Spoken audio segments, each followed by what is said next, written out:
All right, continuing coverage on that school scare from over the weekend. 2 schools targeted with threats in Mobile County, Theodore High School and Clark Shaw Magnet.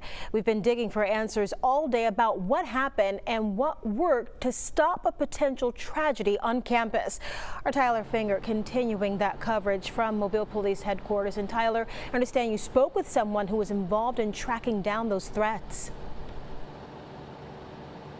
Yeah, I did, Lanice, and while he couldn't say much about the cases because the investigation is still ongoing, he did say that threats on social media are on the rise, and technology is only making their job that much more difficult.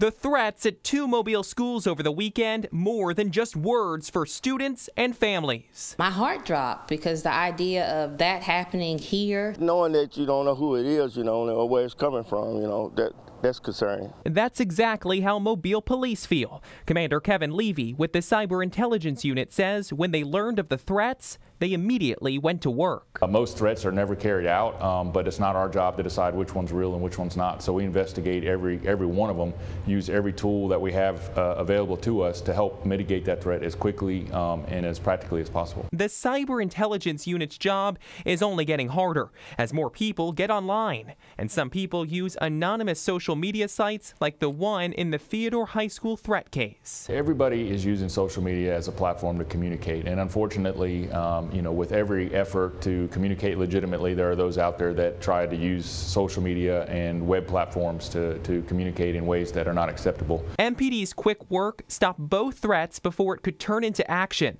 The Theodore High School suspect was arrested before classes even started today, and this afternoon, police issued an arrest warrant for the 7th grader accused of making the threat to Clark Shaw. It's unfortunate that this day and age people are utilizing these types of tools to send these types of messages, a lot of times just as a prank, or they think it's funny. And our message from the police department is they're not funny, they're not a prank, and we will investigate every single one of them.